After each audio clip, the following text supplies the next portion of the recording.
with Elite Hardwood Floors.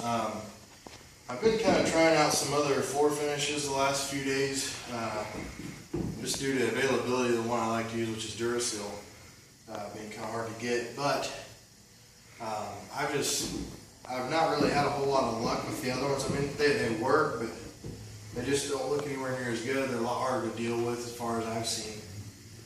So I figured, and the reason that a lot of guys don't use DuraSeal is because they say they have a lot of trouble with it bubbling, you know, just odds and ends that, you know, that you just don't want your floor, which, you know, if I was having these problems, I wouldn't use them either. But I've got a system that I use that seems to work really well. So I figured I'd put that on here, that way if someone wanted to, you know, try using the DuraSeal and use it this fashion, you know, it might be beneficial to be able to actually afford it right. So, first thing I would say is, of course, you want to make sure your floor prep's right. You want to make sure you buffed it. This is the final coat on this floor. You want to make sure, like I said, make sure it's abraded. Make sure it's cleaned really well. Tack it with rags and paint thinner on it. Just get all the dust and everything off the floor you can. And then as far as when it comes to coating, on the bucket it says, I want to say it says 900 square, or no, it says like 500 or 600 square feet is what you're supposed to get per gallon. If you do that, you will have bubbles. I don't know why the heck they tell you to do that. I honestly do it at a rate of about 1,000 square feet per gallon, which is, I mean, it sounds kind of crazy, but I've had nothing but excellent results with it. So anyway, I thought I'd just kind of give you a tutorial on what I do to keep it from being so thick, keeping the edge from bubbling. A lot of guys brush in their edges. I've never had to do that just because of the way I do this. So anyway, what I'm going to show you here is, first thing is, of course, dipping your mop in the bucket. You don't want to just submerge it in the bucket. I just usually kind of tap it lightly on the surface, and that'll pick up quite a bit. Shake it, and you want to be careful not to have your bucket too far away from where you're coating, because if you do, you'll have drips way out farther. And the farther they set, they can leave a little halo ring. So you want to keep your bucket kind of in, not too far from your trutting. So once you get the finish on your lamb's wool, what you're going to want to do is set it down on there and kind of rock it back, and then do the same thing upside down like that. That gets all that extra finish up out of the top of this nap. If you have a bunch of finish up in that nap and you go up in this corner to coat it, it'll leave you a big puddle.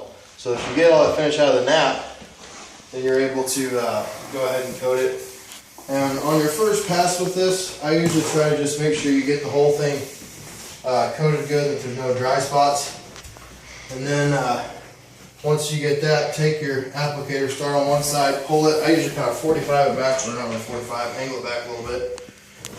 Do the same thing and then lift as you're coming across. Now, of course, once you get your next pass on here, which, see, that still even dips me again. I mean, you basically just want to kind of keep an eye on it, make sure you're not leaving dry spots.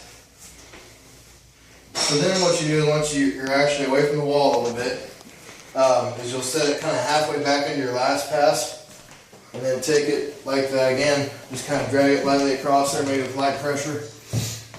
Same thing here, lift. And then do the same thing on here one more time. It's kind of, it almost seems like overkill to drag it so many times, but it really just turns out with an excellent way to finish it. Keep an eye out as you're coating for more traction. Somehow that must have been on the bucket or something. I just kicked that off of there.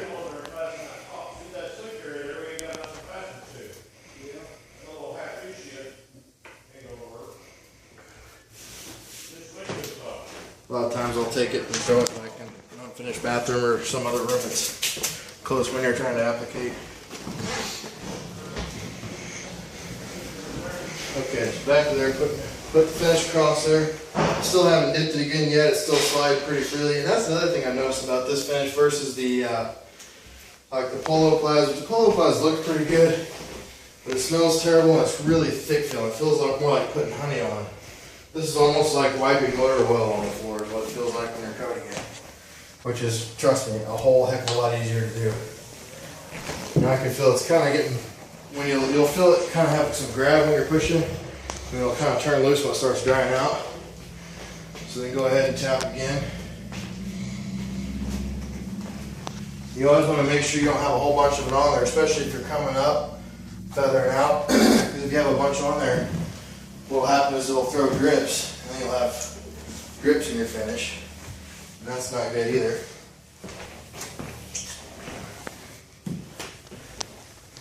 Even when you spin that around like that to turn the other direction, you want to make sure you're not spinning it too fast or it'll helicopter and send finish everywhere.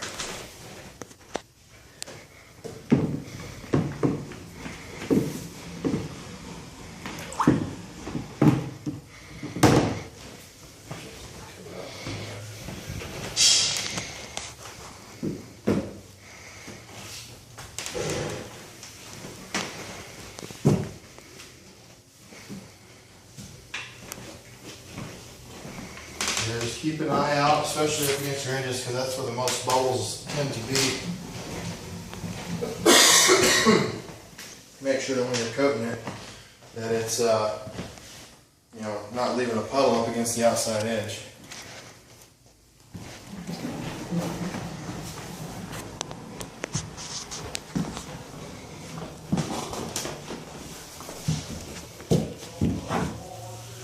Something like a closet here.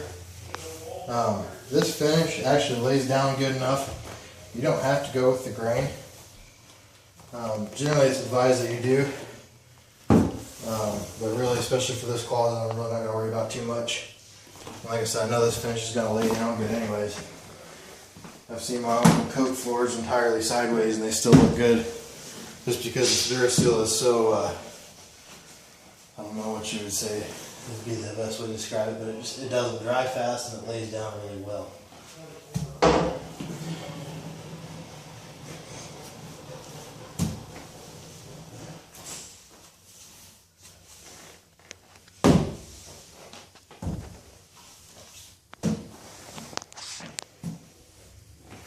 Okay, now once you get to coating out to where you can't, whoa, easy there, camera guy.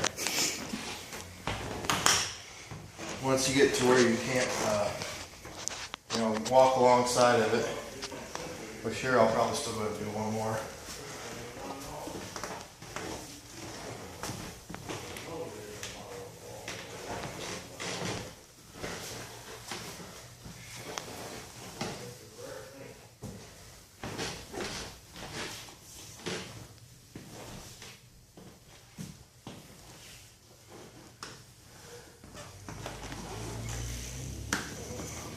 Okay, so what you're going to do, I don't know if you can get that, just reach that camera around, Sam.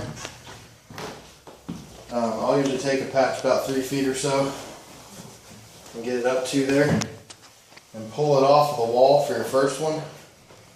Maybe do another one just to make sure there's not a little ledge of finish there. And then once you get to here, what you do is go ahead and get it coated and then take your applicator and kind of lift up as you push across there. You don't want to do it real slow. If you do it slow, it'll leave lines or just inconsistencies, which usually with this finish is not a problem anyway. But it's just, you know, just for safety's sake, it's best to kind of try to lift it pretty quick when you're doing that. And the same thing here.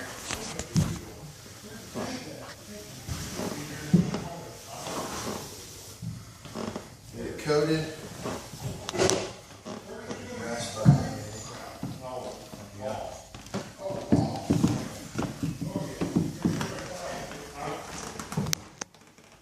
Basically, if used properly, this DuraSeal finish, to me, has the best results out of any finish I've used.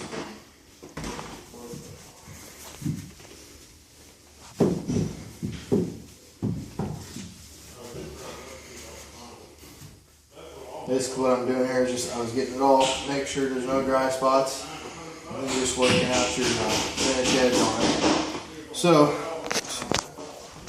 when you get it all done, I mean, you can take this back and see down in here. This stuff is, I mean, it's laying down just insanely well. It's really, I mean, it's really hard as far as I've seen. It's really hard to argue with this stuff. So, anyway, give it a shot. Let me know what you think. DuraSeal is one I really had the best luck with. So anyway, thanks for watching.